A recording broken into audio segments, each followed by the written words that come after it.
Welcome and thank you for checking in at the Inner Game of Change podcast, where I focus on exploring the multi-layers of managing organizational change. My guests cover a diverse number of critical topics to enable effective and sustainable change in the workplace. My name is Ali Jama, and you're listening to the Inner Game of Change podcast.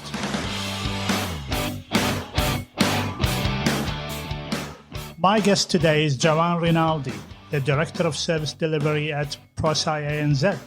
Backed up by extensive change management experience, Joanne is a passionate professional who's focused on uplifting change capabilities for teams and organizations in Australia and New Zealand. I'm grateful to have Joanne sharing the PROSCI model with me today.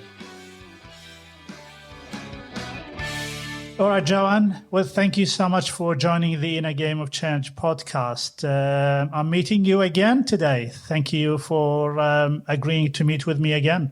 Oh, pleasure. Great to see you again, Ali. Thank you so much. Joanne, last time in the previous podcast, it was a great podcast about ADCA, which was a component of the PROSCI methodology. But today, we really want to talk about PROSCI methodology in general as our topic. But before I start, just in case people haven't listened to the previous podcast, would you be kind enough to introduce yourself to my listeners?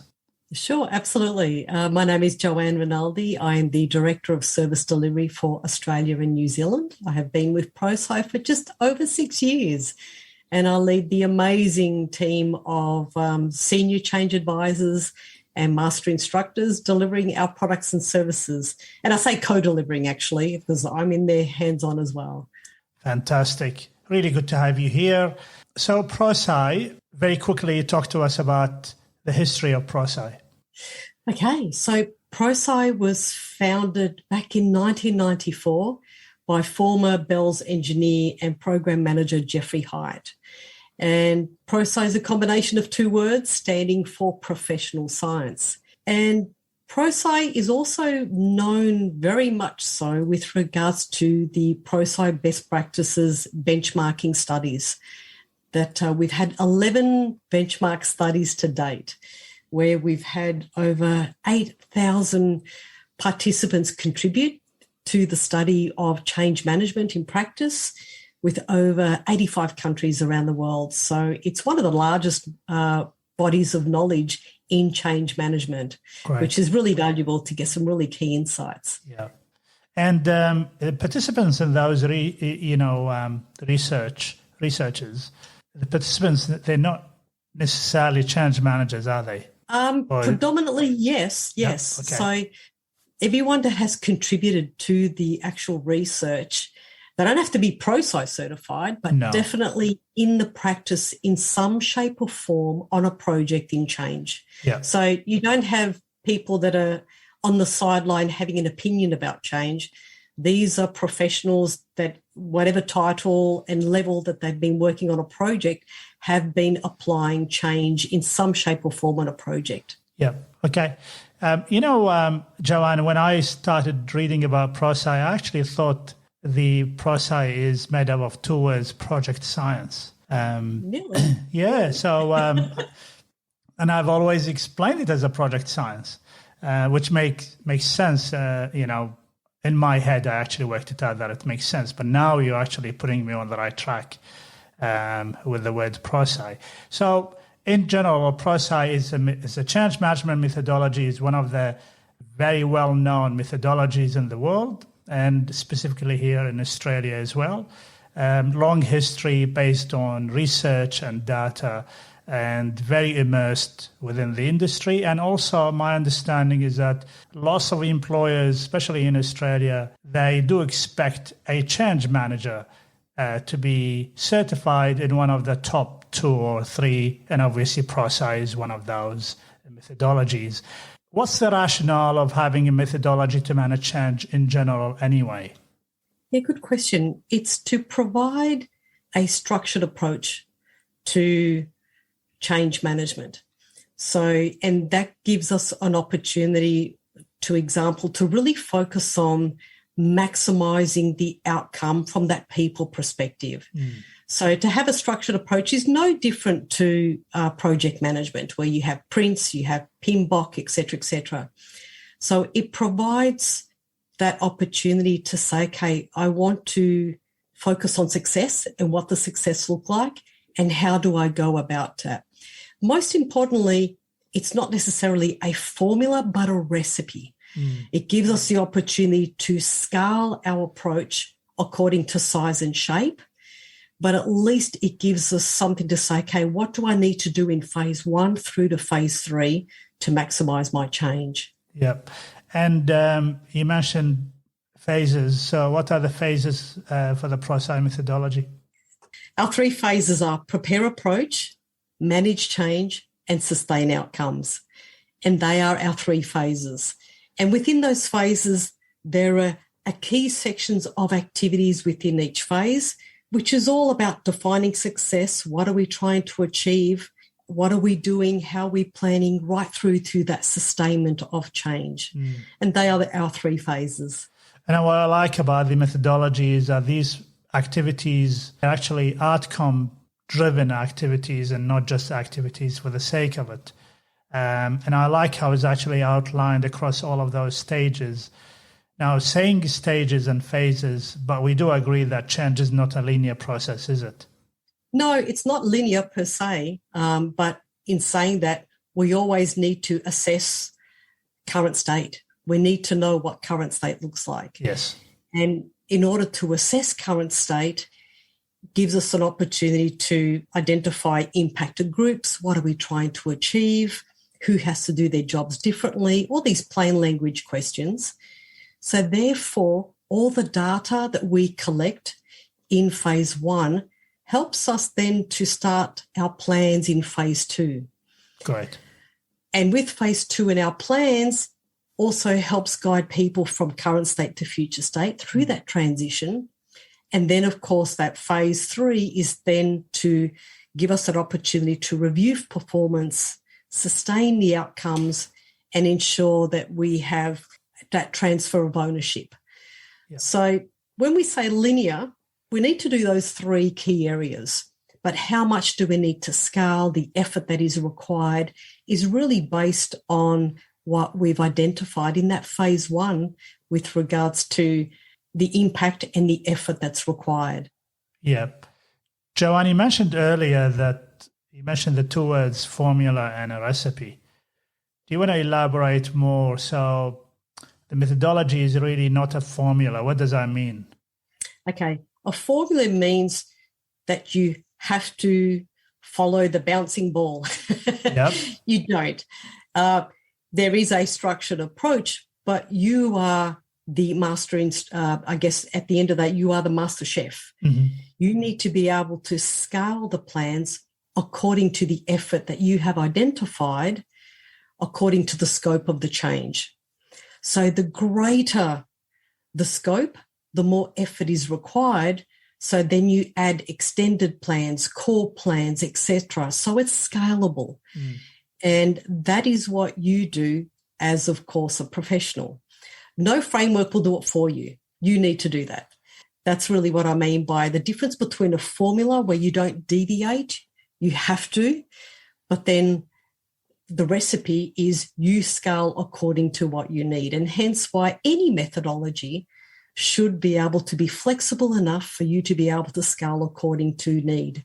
Yes, because change has got a lot of variables and a lot of ambiguities that you need to dig deep into and to try to understand anyway. The good thing about also going back to PROSCI as a methodology, it's really easy to map alongside a project management plan. So a project management, whatever it is, waterfall, agile, all of those things, you can easily plug in those 3 phases of PROSCI against or along those activities, which makes it easier for the business and for the project to understand the role of the change manager and the various activities that can be conducted for each stage in the project. Is that right? Yeah, totally agree. And that's the importance. And I like how you said the word plug because it's plug and play. Yes. Yeah. So you integrate the frameworks. So, in other words, integrating the activities, the project management with the change management. So, the people side of change and the technical side of change. Yes. So, with any project methodology, it's about design, develop, and deliver a solution that's fit for purpose. The change management is to ensure we're getting adoption. So in order to integrate those activities together, because we want to both equal success, a fit for purpose solution, and of course, adoption to that solution. Yeah, great. Talking about agile, which is the buzzword probably nowadays. I hear it all the time, and maybe rightly so because businesses are looking for better ways to manage change and projects in general. Joanne, do you want to share with us how do you think PROSCI is aligned with agile change management? Yeah, absolutely. And I'll speak from an experience perspective as well. Even before joining PROSCI, Right. I was working with agile projects as I am now. In fact, a lot of what we do here at PROSCI is via agile and sprints and releasing drops and so forth. So I'll give you a great example with ADCAR as a great example where with every sprint, we do knowledge ability. Mm-hmm. And then approximately every third sprint, we do knowledge ability in that reinforcement. So you can integrate our methodology with any methodology, whether it's lean, whether it's CPI, which is continuous improvement, yes, which is Six Sigma and so forth. I was doing that even before I joined PROSCI. So, and that's important. What I find really important though, and I want to share this with you, Ali, is the agile with regards to from a delivery perspective and agile from a capability perspective. It was a company years back where the project manager that I was working with, he was really focused on delivering from an agile perspective. And one of the things I shared with him, I said, look, I think it's great that we can deliver this via agile because of the need, but we need to help educate our leaders that are going to be working with us and our stakeholders because they are not of agile mindset. So the internal capability was not agile, but the delivery perspective from a project, which was agile that we were going to deliver. So I had to spend some time to help educate and support leaders to understand how to work in an agile environment because this organisation in particular was not of agile mindset, which meant they were always asking, so what does end state look like? What is the clarity? And agile, you're working towards an outcome. Yes. Yeah. So you need both. You need both from a delivery perspective, but also an agile capability perspective. And I thought that's an interesting one to know. Yeah, great. Talking about leaders, Joanne, what would a leader or a sponsor, what would they expect from a change manager using PROSCI methodology?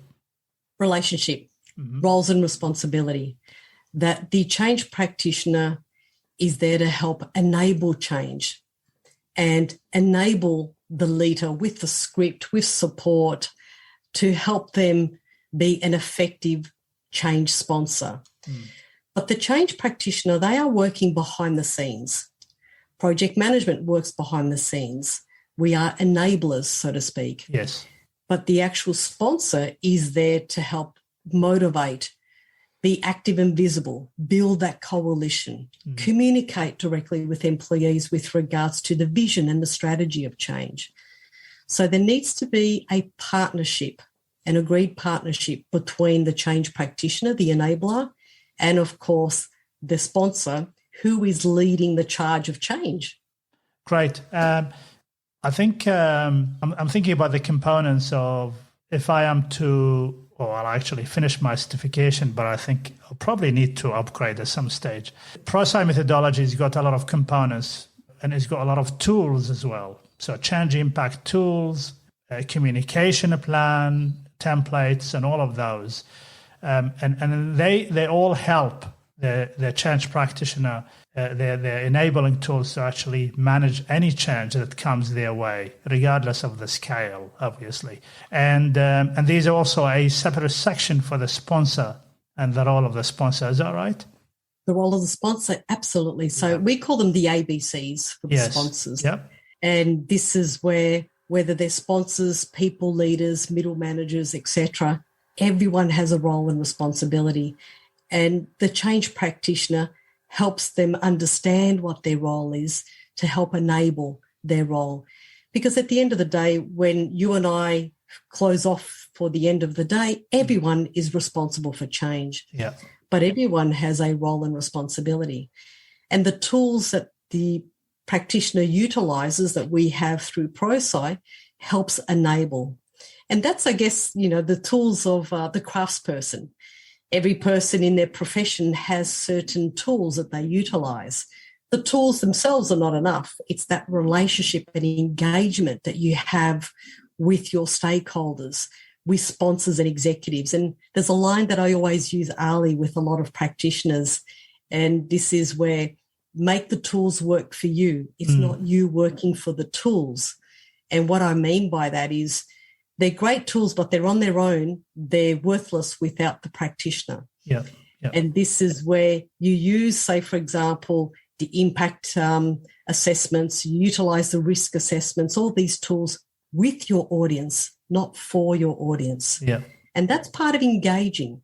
So engaging with your stakeholders and your impacted groups, because you're working together for an outcome. You don't talk about what you're doing.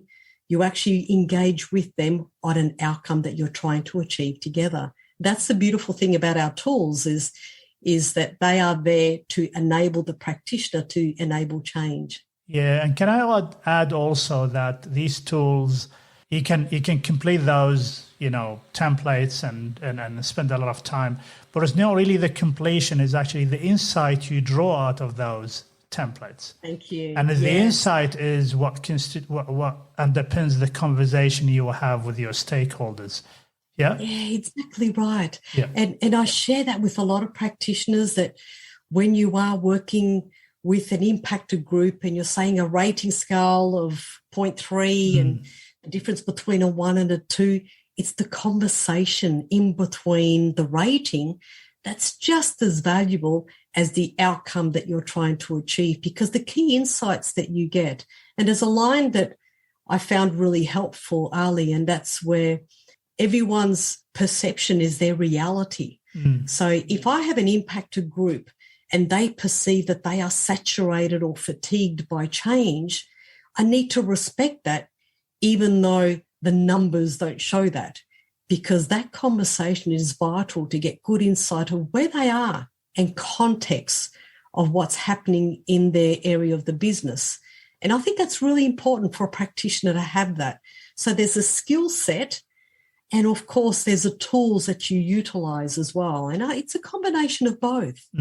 Talking about the skill set, I've got a couple of questions for you. First of all, apart from being certified in a certain methodology, which basically is a helpful thing, is not going to turn you overnight into a successful change practitioner. But nevertheless, they actually enablers, and as you mentioned, they are tools. You still need to use your mind and your insight. And what are some of the other complementary capabilities a change practitioner can have to enable them manage change? A great communicator, growth mindset, engagement capabilities. Confidence is really key, because if you don't have the confidence in order to engage with people, work with people, support them, etc., I think it'll be quite a challenge when it comes to change management. Yes. And again, tapping into sponsorship. So in a way, it's about being innovative within the role that you have. And you can say that about any profession, because as an enabler, you're working through others. Yes. And that's so important, to have that relationship and building trust and confidence in others to do that. So that's a skill set that is not too unique to any other industry in particular, but it's important to be able to go in there with conviction. Of course, part of the change practitioner's role is actually to influence. And to influence, you would need to, first of all, be competent in what you're doing. And the second piece is that you would have done your due diligence and done the homework to be able to put a value proposition to your stakeholders. And that's how you become valuable rather than going from a doer to a thinker and be a partner with the business stakeholders. You've been working within the Australian environment for quite a while. How would you rate the current change management capability in Australia and in New Zealand, if you like? Yeah, absolutely. I'll combine the two. So PROSCI's maturity level, change maturity level of 5 levels.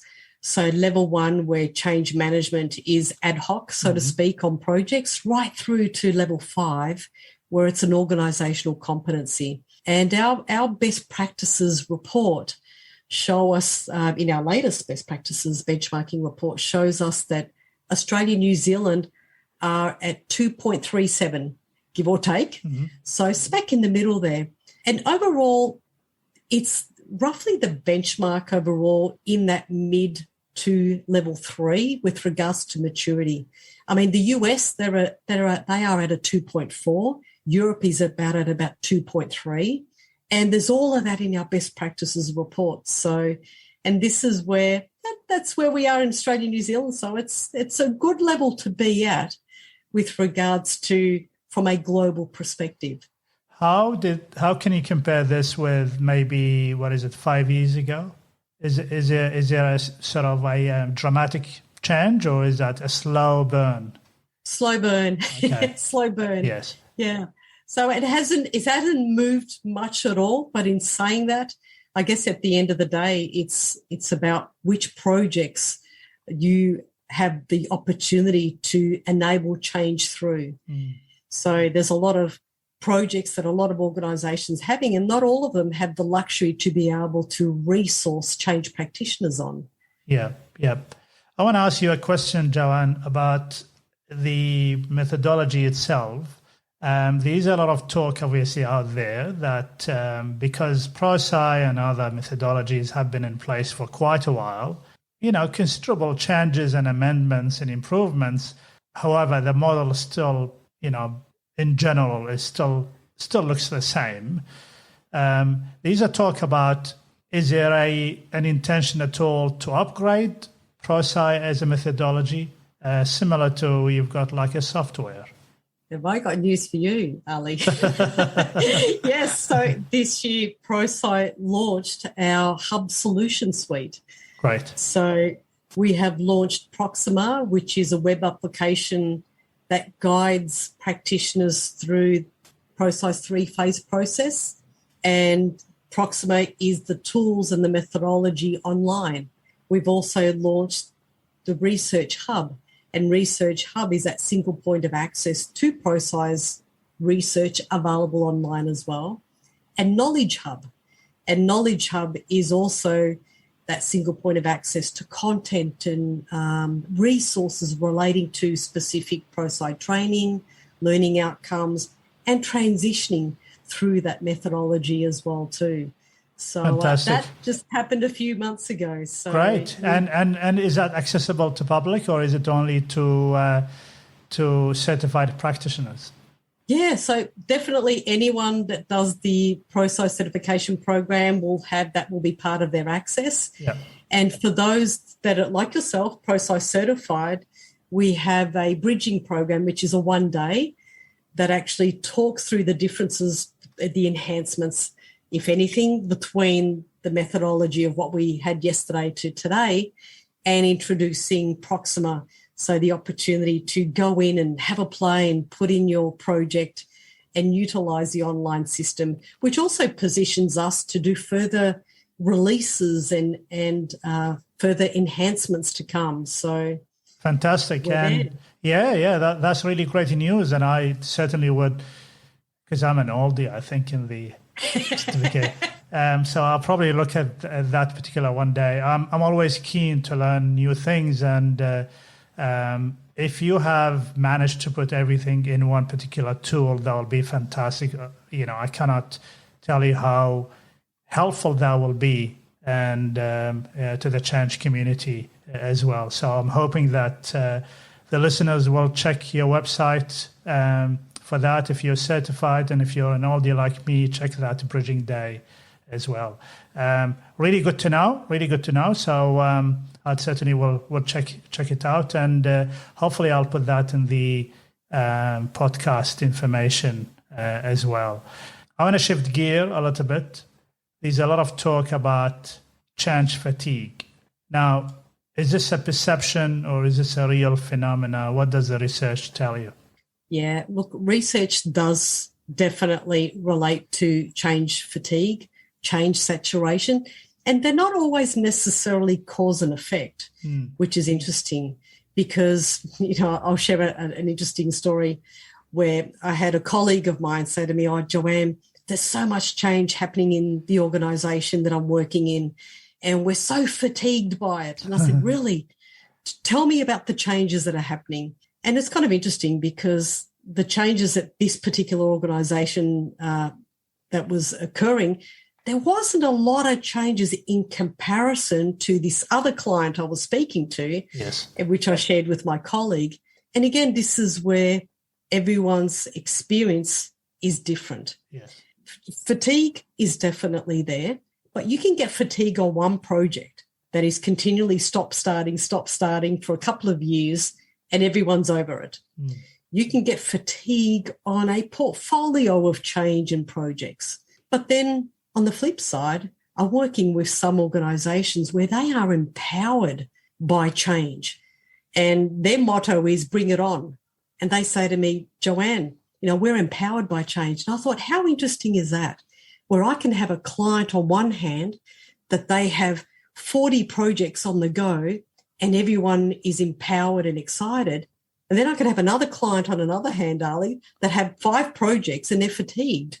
Yeah. So it's kind of relative to that capability and how we respond, because I tend to think if we're not capable and able to respond to change in an effective way, then there is such thing as fatigue, yes, and stress and so forth. Yeah. And from my experience as well, Joanne, that I do believe sometimes it is a perception. However, perception is almost a reality, and you have to acknowledge it as a change practitioner. I do believe that also that perception or fatigue, whatever it is, real or perceived, is also dependent on the maturity level within the organization, change maturity level, the capability of the change practitioners or the change practitioner group, and the capability of the project manager as well. It's a collective responsibility, and obviously, as you mentioned before, the importance of the sponsor being visible and active as well. I mean, if you do all of those things and you do them really well with care and due diligence, you probably will manage that fatigue perception, better than we just, allow it to happen. I do believe sometimes that people do use the word "there's so much change happening" loosely, and sometimes, even in my practice, I get very curious and I try in my communication and also in my presentations and applications to show and acknowledge that there are changes, but they also the workforce or the teams are actually going to be fully supported and guided through those changes, and highlight the role of the sponsor with the evidence, highlight how we're going to deliver the training in a very caring, understanding way. But nevertheless, as you mentioned, some people respond to change differently, and that's what makes us human. I did work with a client one day, and then they look for change as a source of positive experience and inspiration, and for them, change is good. And so that was already part of their value, that we believe that only through change we can progress and move forward. I think that's a good point, Ali, because change is not a single event or events from a project perspective. Change is business as usual. This is part of our operating model.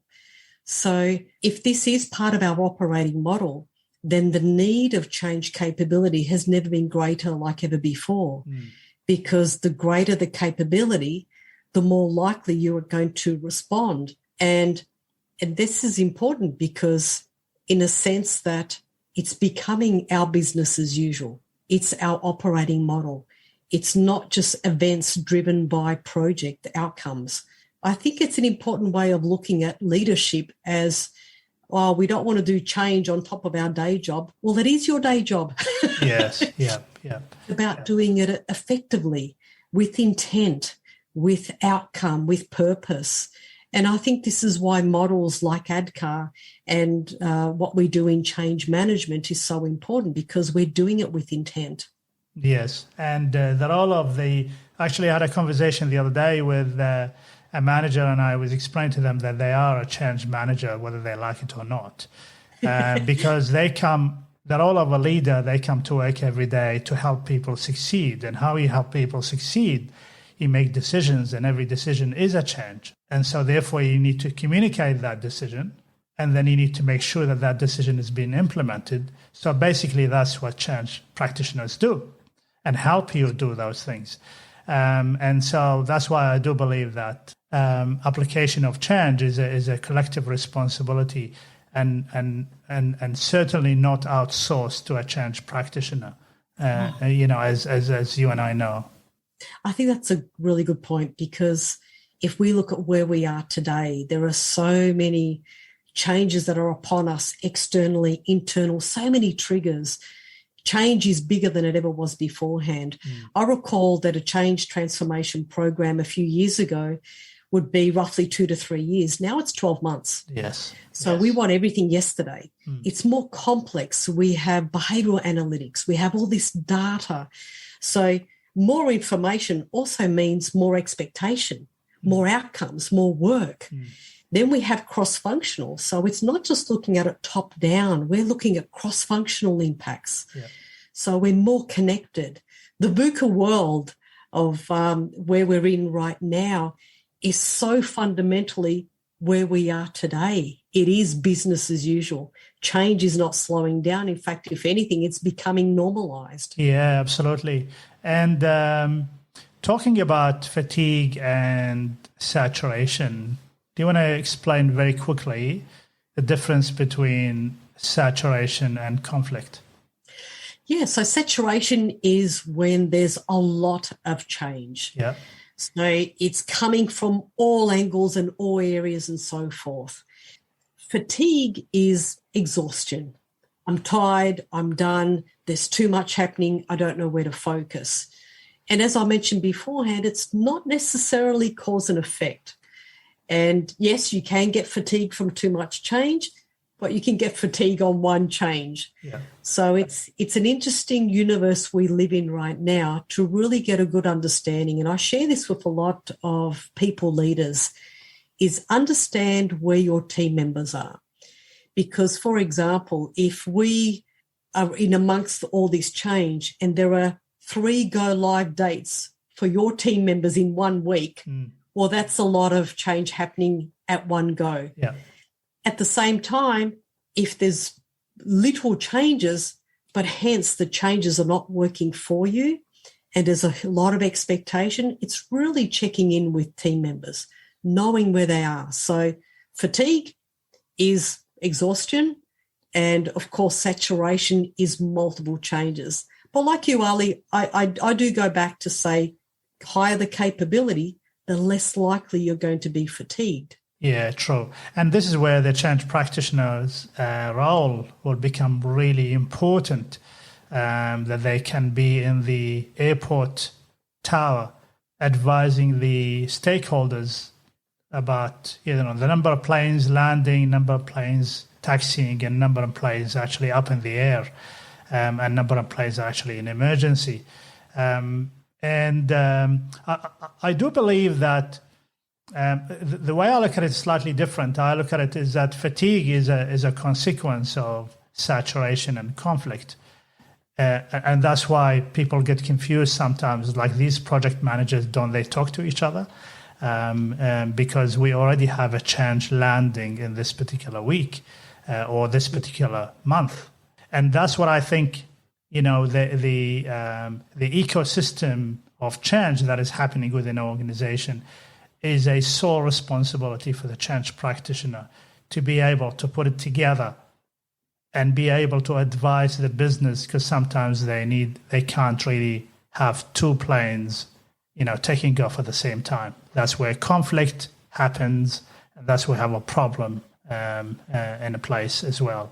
Because sometimes the church practitioners, we need to lift our heads and think about the whole organization as a whole, and all of those changes will impact different teams and multiple times sometimes, or different times. We need to be able to map all of those together for the stakeholders. And how are we going to do that? You can't really do it by just working on your own project, because the whole network is different nodes in that network, in that system, that they nudge each other in different ways and unpredictable ways as well. I think that's a good point, because that ecosystem, Ali, where you have leverage a common approach and a common language. There was a particular organisation I was helping to enable introducing the methodology PROSCI phases. And they had really good intent, because up until today, they had some great resources of change practitioners on projects.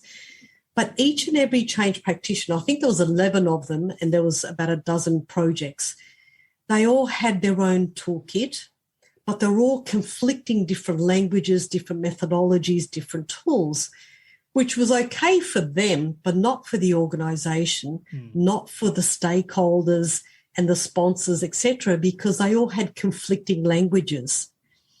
So the intent was there, but there was no common approach and a common language working together. Yes. In a way, they were fatigued because of the different approaches and the different languages.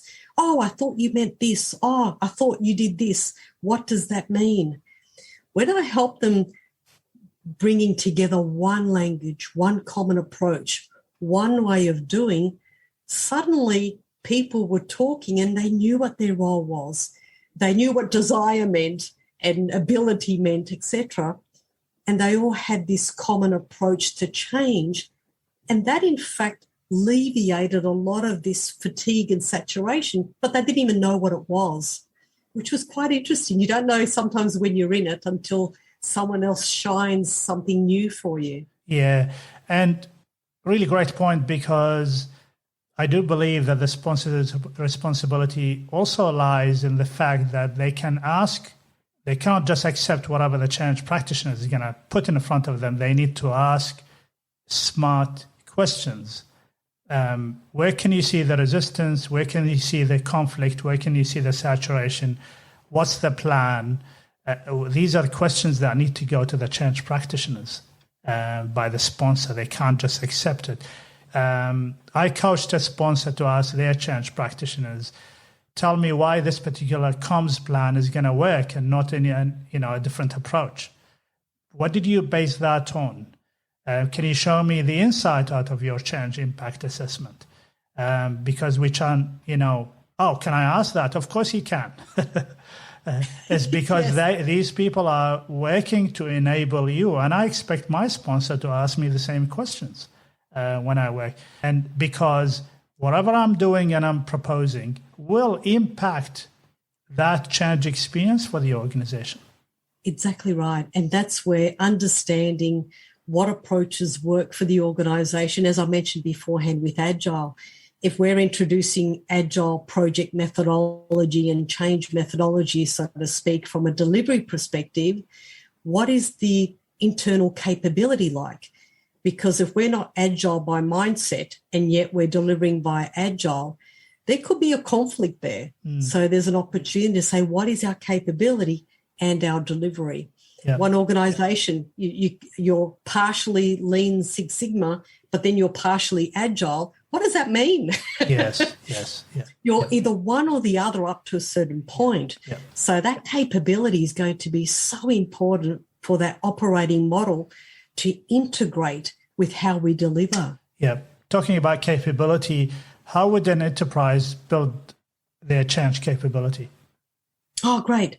So from a PROSCI perspective, we have a great program called the ECM Bootcamp, Enterprise Change Management Bootcamp.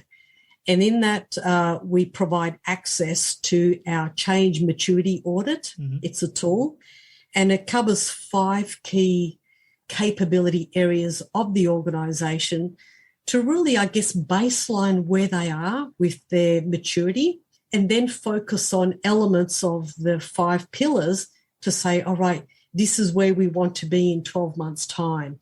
So where are our focus points from a leadership perspective, from a delivery perspective, and so forth?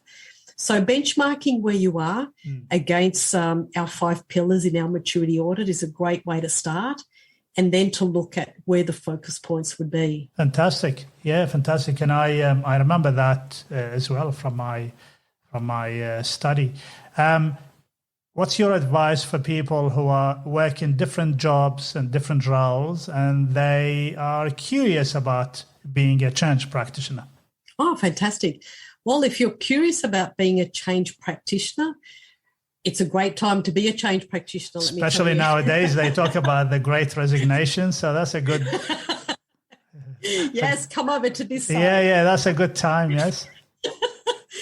Look, yes, go to our PROSCI website, so prosci.com, have a look at our programs. Our 3-day certification program is a great way to start. At least you're backed up by a methodology, by practice tools like Proxima and our hubs, and really like-minded people. So our community of practice is alive and well, and that's a really good start to commence. Also, have a look at the projects that are happening in your organisation. Get involved. Put your hand up. Yes. Say, can I be a change champion? How can I get involved to be a part of the team? Yes. So speak up. Get involved. Yeah. And there's a lot of information about, because sometimes people internally, you want to put a business case to say, I would like to be certified and I would like the business to pay for this particular course. I think also the PROSCI website has got a lot of material to help people position that business case.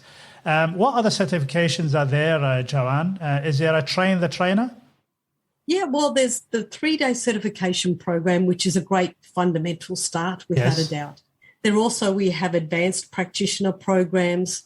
Train the Trainer is the opportunity to build that capability within, but you need to have at least the PROSCI certification as a starting point. Yes. So we have a pathways on our website that you can have a look at. And of course, we have the 1-day programs like the ECM Bootcamp. So if you're really intent on building change capability in your organisation, that's a really fantastic start for a lot of change leads that want to navigate towards that. Like I said, change is a great space to be in. And I think if you can start by at least getting over the line as a change practitioner, being backed up with some tools, methodology, and a practice and a community, that's a great way to start. And if not, just call us on support on PROSCI. We're happy to talk you through some options and opportunities. But the certification's a great start. Yes, great start. And people can reach you also through LinkedIn? Yeah, absolutely. Happy if you want to connect with me. Many did last time. Good, podcast. Yeah. Please do. Happy for you to reach out directly to me as well. Yeah, and Joanne, we're going to put all your information on the and contact information on the podcast information. Again, it's been a pleasure having you as my guest in the Inner Game of Change podcast. Last time we did talk about ADCAR, and this time we talked about the PROSCI methodology. You've been tremendous in terms of helping me understand quite a few things and also sharing your thoughts with my listeners. So I'm really grateful for your time, Joanne. My pleasure. Wonderful to be here. And thank you for your advocacy with the change community. Great contribution, Ali. Thank you so much. Until next time, stay well and stay safe. Thank you, Joanne. Pleasure.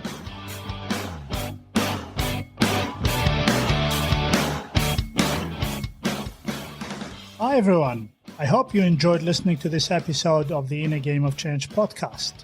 To know more about our guests and this episode, check out the innergameofchange.com.au website.